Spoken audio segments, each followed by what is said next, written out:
d'être avec nous sur Radio J et ce matin, il est notre invité Antranig Kevorkian, spécialiste de géopolitique. Bonjour Antranig, merci d'être avec nous. Bonjour Elana, merci pour l'invitation. Alors on parle de l'Iran, comment y échapper effectivement avec cette 11e nuit de frappes américaines en Iran. Donald Trump qui pourrait attaquer le site de Pickaxe Mountain. Pour l'instant, on ne sait pas vraiment où la situation va clairement nous mener, Antranig. Mais du côté des Iraniens, eh bien, on a annoncé le retrait de l'Iran de l'accord conclu en juin dernier. Donc l'accord qui prévoyait un cessez-le-feu et l'ouverture de négociations sous médiation du Pakistan, du Qatar, de l'Égypte. Alors, est-ce que Téhéran renonce là définitivement à la voie diplomatique ? Ici, on ne peut pas dire qu'il y a une renonciation complète de la part de l'Iran, mais comme vous l'avez dit, c'est, je crois, le guide suprême qui l'avait annoncé officiellement il y a 2 jours ou 3 jours, qui se retirait officiellement du mémorandum, donc du protocole d'accord qui avait été signé en juin. Maintenant, il faut rappeler que le protocole d'accord n'avait pas de valeur juridique substantielle et les points les plus importants, comme le nucléaire notamment et les missiles balistiques, etc., étaient soumis à une période de 60 jours pour négocier les contours précis de ces points-là, ce qui effectivement laissait un peu latitude à l'Iran pour éventuellement se retirer, ce qui est arrivé malheureusement. Maintenant, vous l'avez dit, je crois, en début d'introduction, les Iraniens sont arrivés hier matin au Pakistan, je crois. C'est une délégation qui a été menée par le ministère de l'Intérieur iranien, semble-t-il, pour effectivement discuter de certains points précis. On a pas mal de points, notamment la capacité à conserver dans la main des Iraniens le détroit d'Ormuz, puisqu'effectivement, on n'a pas de discussion actuellement directe entre les États-Unis et l'Iran. Donc, ce sont les Pakistanais qui, depuis plusieurs mois notamment, font le rôle de médiateur entre les deux. Oui. Alors Israël, en tout cas, selon le Wall Street Journal, indique qu'apparemment l'Iran aurait transféré des centrifugeuses de son site de Pickaxe Mountain, que Donald Trump pourrait frapper très bientôt. Est-ce qu'on se dirige vers un changement peut-être de stratégie militaire de Donald Trump, où l'objectif sera de frapper plus fort pour faire tomber le régime iranien, par exemple ? C'est une possibilité, mais c'est vrai que la stratégie iranienne depuis quelques mois, voire même plusieurs années, c'est d'enfouir leurs réserves d'uranium enrichi, qui jusqu'en février, je crois, était disponible à hauteur de 440 kilos. On rappelle ce que c'est l'uranium enrichi, donc c'est une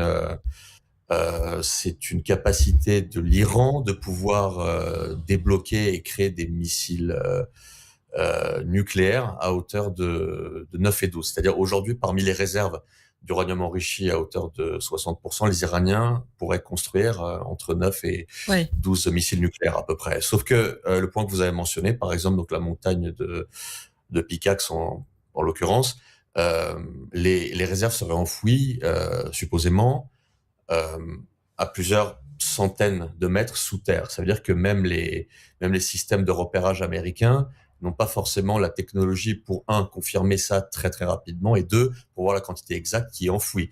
Donc maintenant, je crois que c'est dans la main de Donald Trump jusqu'en novembre, donc jusqu'aux élections de mi-mandat, de voir s'il s'attache à faire une guerre totale, ou du moins s'il souhaite s'enliser là-dedans, ou si il frappe quelques sites stratégiques, notamment celui que vous avez mentionné, pour ramener les Iraniens à la table des négociations. Alors, qu'est-ce qui pourrait justement guider Donald Trump, selon vous, à appuyer sur le bouton rouge, comme on dit ? Ouais, vous avez donné un indice indirectement tout à l'heure. Les Houthis, donc le proxy iranien qui se trouve au Yémen, a attaqué il y a plusieurs jours un aéroport en Arabie Saoudite. D'ailleurs, je crois Air France a annulé les vols jusqu'au 25 juillet. Vers Riyad et Dubaï. Oui, absolument. Donc ça, c'est pas un point anodin. Donc ce que je suis en train de dire, c'est que les proxys iraniens, donc les Houthis typiquement, ont reçu instruction de bloquer la mer Rouge. Et là, officiellement, il y a un petit blocage qui s'est implémenté, alors plus ou moins rigide, mais la mer Rouge, donc le détroit de Bab el-Mandeb en l'occurrence, c'est 12% à peu près du commerce mondial maritime, ce qui est énorme. Et là, je crois que les Iraniens ont activé cette carte-là. Donc si les Iraniens continuent sur cette lancée-là, si je puis dire, c'est-à-dire l'activation consécutive de leurs proxys respectifs dans chaque pays où ils sont installés, ça Ouais. pourra éventuellement amener Donald Trump à être encore plus agressif. Oui, donc un geste un petit peu de désespoir finalement du régime iranien en faisant appel à son proxy. Les Houthis, là, clairement, ils jouent toutes les cartes jusqu'à épuisement. Alors effectivement, pas que les Houthis, mais c'est un des proxys qui a vraiment une véritable capacité de blocage aussi importante que le détroit d'Ormuz in fine. Alors on parle de l'Iran et puis dans l'actualité en training il y a aussi le Liban puisqu'on l'a vu, Donald Trump a rencontré hier le président libanais Joseph Aoun et il a dit, c'est assez inédit, être prêt à parler avec le Hezbollah à la demande de Joseph Aoun. Aujourd'hui, qui est en position de force au Liban? C'est un peu compliqué. On parle, vous savez, de zones dans lesquelles l'armée régulière libanaise se substitue progressivement aux Israéliens, aux soldats israéliens qui étaient installés.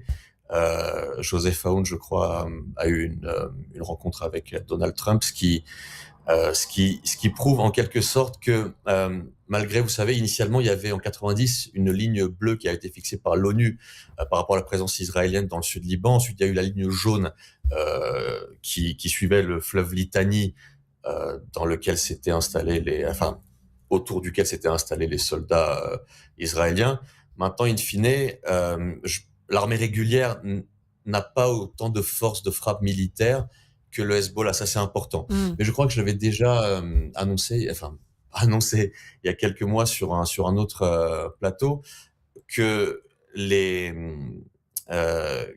Iraniens et surtout les Américains attendent in fine, les deux de la même manière, que les proxys, donc dont le Hezbollah, fassent in fine partie des négociations, puisque on l'a vu dans le cadre du premier cessez-le-feu. Oui.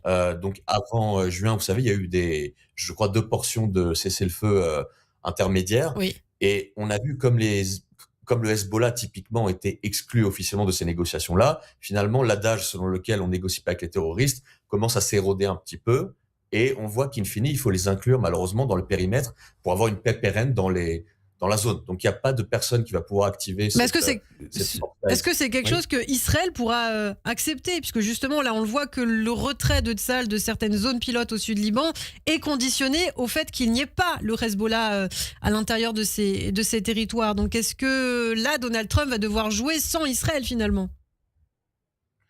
Donald Trump, il aura, si les Iraniens jouent le jeu, c'est-à-dire instruisent le Hezbollah de jouer le jeu lui-même, il n'y aura pas de problématique et Israël et les USA pourront jouer de concert. Maintenant, je pense que uniquement le temps nous le dira.